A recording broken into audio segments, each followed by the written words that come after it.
ओम नारायणाय। ओम नमो भगवते वासुदेवाय। बलराम जी का धेनुक राक्षस का वध करना। सुखदेव जी ने कहा, हे राजन, जब श्याम सुंदर का 8वां वर्ष लगा तब एक दिन उन्होंने यशोदा से कहा कि ऐ मैया, अब मैं वन में गौ चराने जाऊंगा, सो तुम नंद बाबा से कहो कि वे मुझे जाने दे। जब यशोदा ने यह बात नंद राय से कही तब उन्होंने शुभ सायत पूछकर 10,000 गौ श्याम सुंदर से दान कराई और कार्तिक सुदी अष्टमी को उन्हें गौ चराने के वास्ते भेजा। चलते समय यह बात कही कि हे बेटा, तुम वन में ग्वालों के साथ रहना, और ग्वालों को बुलाकर समझा दिया, हे भाइयों, आज से श्याम व बलराम को भी गौ चराने के वास्ते अपने साथ ले जाया करो, पर वन में इनको अकेला न छोड़ना। ऐसा कहकर नंद जी ने दोनों भाइयों को दही का तिलक लगाकर विदा किया। जब श्याम सुंदर ग्वाल व गौ समेत वृंदावन में पहुँचे तब वहाँ पर एक पक्का तालाब निर्मल जल से भरा हुआ अति शोभायमान देखकर गौओं को चराने के वास्ते छोड़ दिया और आप ग्वाल बालों के साथ आनंद पूर्वक खेलने लगे। कभी ग्वाल बालों से कहते कि मैं तुम्हारी हथेली पर अपना हाथ मार कर भागता हूँ, तुम मुझे दौड़ कर पकड़ो। कभी किसी ग्वाल बाल को हाथी व किसी को घोड़ा बनाकर उस पर चढ़कर कहते कि तुम हाथी व घोड़े की बोली बोलो। कभी आप गौओं के पास बाघ की बोली बोलकर उन्हें डराते। इसी तरह अनेक लीला करके सबको सुख देते थे। उस समय वृंदावन बिहारी ने उस वन की शोभा देखकर फ्री दामा आदि ग्वाल बालों से कहा कि तुम लोग चैतन्य चोला पाकर बलदाऊ जी की महिमा नहीं जानते। देखो, इस सुंदर स्थान में वृक्ष जड़ रूप होकर झुके हुए बलराम जी के चरणों को दंडवत करते हैं। इन्हें यह इच्छा है कि जड़ रूप से छूटकर मनुष्य का चैतन्य चोला पाते तो तुम्हारी सेवा करके कृतार्थ होते। सदा से संसार में ऐसी रीति है कि जिसके पास जो उत्तम वस्तु होती है वह अपने स्वामी को भेजता है।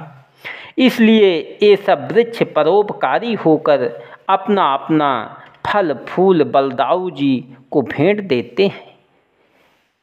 ये भंवरे फूलों पर गूंजते हुए जो देखते हो तो सो बलदाऊ का यश गाते हैं।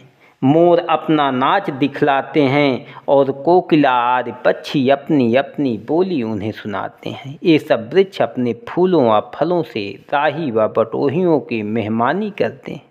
इस वास्ते इनको बड़ा दाता वह परोपकारी समझना चाहिए। तुम लोग जितने जड़ व चैतन्य जीव वृंदावन में देखते हो, ये सब बलराम जी के चरणों में प्रीति रखने से बैकुंठ जाने योग्य हैं। यह 84 कोस ब्रजभूमि धन्य है, इसकी बड़ाई कोई नहीं कर सकता। इनके चरण इस धरती पर पकड़ने से यहाँ सदा वसंत ऋतु बनी रहती है। वृंदावन के सब जड़ व चैतन्य जीव जीवन मुक्त है। हे राजन, वृंदावन की ऐसी बड़ाई करके जब श्याम सुंदर एक ऊंचे टीले पर चढ़कर बैठे और अपने चौगिर्द उपरहना घुमाकर काली पीली धौड़ी घूमड़ी गाँव का नाम लेकर पुकारने लगे, तब सब गायें दौड़ती व हाँफती हुई केशव मूर्ति के पास आ पहुँची। उस समय उनकी ऐसी शोभा मालूम होती थी कि जैसे रंग बिरंग की घटा चंद्रमा के निकट चारों तरफ से घिरावे। फिर मनहरन प्यारे ने गौओं को वन में चरने के वास्ते हाँक दिया और आप बलराम जी समेत कलेवा करके कदम की छाया में एक सखा की जंघा पर सिर धर कर सो रहे। जब निंदा खुली तब बलराम जी से बोले कि हे भाई, हम और तुम अलग अलग ग्वालों और गायों की टोली बांधकर आपस में फूलों से लड़े। बलभद्र जी ने कहा कि बहुत अच्छा। तब आधे आधे ग्वाल व गौ दोनों भाइयों ने बांट लिए और अनेक रंग के फूल तोड़कर अपनी अपनी झोली सबों ने भर ली। अनेक भांति के बाजे मुख से बजाकर एक दूसरे को फल व फूल मारकर आपस में खेल किया। कुछ देर तक इसी तरह खेलकर फिर अपनी अपनी गौ चराने लगे। इतनी कथा सुनाकर सुखदेव जी ने कहा, हे राजन, जिस पर ब्रह्मा परमेश्वर का दर्शन ब्रह्मा व महादेव आदि देवताओं को जल्दी ध्यान में नहीं मिलता, वह वैकुंठ नाथ मुरली के संग नाचकर ग्वाल बालों के साथ खेलते थे। किसे सामर्थ्य है जो उनकी लीला व महिमा वर्णन कर सके। जब गौ चराते समय बलराम जी सब ग्वाल बालों व गायों समेत एक तरफ वन में चले गए और श्याम सुंदर दूसरे वन में जा निकले। उस समय एक ग्वाल ने बलराम जी से कहा कि हे भाई, यहाँ से थोड़ी दूर पर ताड़ का ऐसा वन है जिसमें अमृत के समान मीठे मीठे फल लगे। सो वहाँ पर धेनुक नामक राक्षस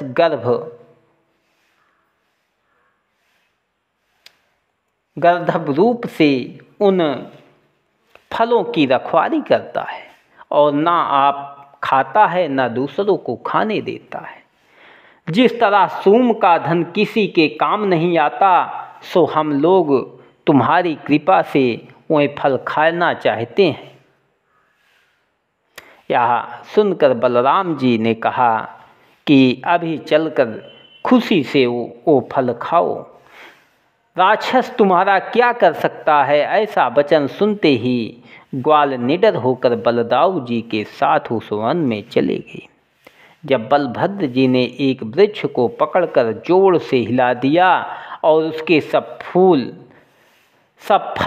टूटकर गिर पड़े, तब धेनुक राक्षस फल गिरने का शब्द सुनते ही चिल्लाता हुआ दौड़ा।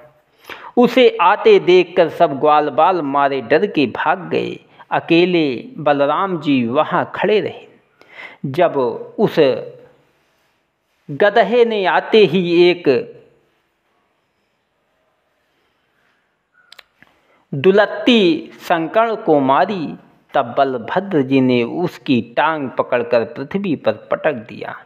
वह फिर लोट पोट कर खड़ा हो गया और धरती सूंघ कर कान दबाए हुए बलराम जी को दुलत्तियाँ मारने लगा। तब हलधर जी ने उसकी दोनों टांगें पकड़कर एक ऊंचे वृक्ष के तने पर ऐसा पटका कि वह उसी साइत मर गया और वृक्ष टूटकर गिर पड़ा। उसको मरा देखकर उसके पार्श्ववर्ती बहुत से राक्षस बलराम जी को मारने के वास्ते आए। सो उन लोगों को भी बलभद्र जी ने पल भर में मार डाला। उस समय देवताओं ने बलराम जी पर फूल बरसाकर खुशी के बाजे बजाए। हे राजन, ब्रह्मा व महादेव आदि देवता ध्यान व पूजा छोड़कर वैकुंठ नाथ का दर्शन करने वृंदावन में आया करते थे। धेनुक राक्षस के मरने के उपरांत ग्वाल बालों ने इच्छा पूर्वक वो फल खाए और घर लाने के लिए अपनी अपनी झोली भर ली। फिर वह उस वन में निर्भर होकर गाय चराने लगे। बलमोहन घर को चले जानी सांझ की बेर, लीन्ही गायें घेर सब मुरली की धुन टेर। हे राजन, जब श्याम व बलराम हंसते व खेलते ग्वाल बालों और गायों समेत घर आए, तब ग्वालों ने ताड़ के फल वृंदावन वासियों को बांटकर कहा कि आज बलराम जी ने वन में धेनु का जिक्र बहुत से राक्षसों को मारा। यह बात सुनकर सब लोग प्रसन्न हुए। दूसरे दिन श्याम सुंदर फिर ग्वालों के साथ गौ चराने गए। बलराम जी उस दिन घर पर रहे, सो वन में चरते समय सब गौ छिटक गई। जब ग्वाल लोग श्री कृष्ण जी से विलग होकर गौओं को ढूंढने निकले और धूप में व्याकुल होकर अति प्यासे हुए, तब उन्होंने गौओं समेत यमुना के किनारे जाकर पानी पिया। गोप गाय अंचवत भये, काली दहा को नीर, निकसत सब अकुलाई के, बैठ गए जल तीर। परे सकल मुरझाए, जहाँ तहाँ विष झारती, ग्वाल बच्चे अरुगाए, भयो मनो बिन प्राण सब। हे राजन, जब सब ग्वाल वह गौ काली नाग के विष से जो यमुना में रहता था अचेत होकर गिर पड़े और श्याम सुंदर के पास देर तक नहीं आए, तब मनहर प्यारे ने उन्हें ढूंढते व पुकारते यमुना के किनारे जाकर देखा कि वे सब काले कुंड के किनारे मरे पड़े हैं।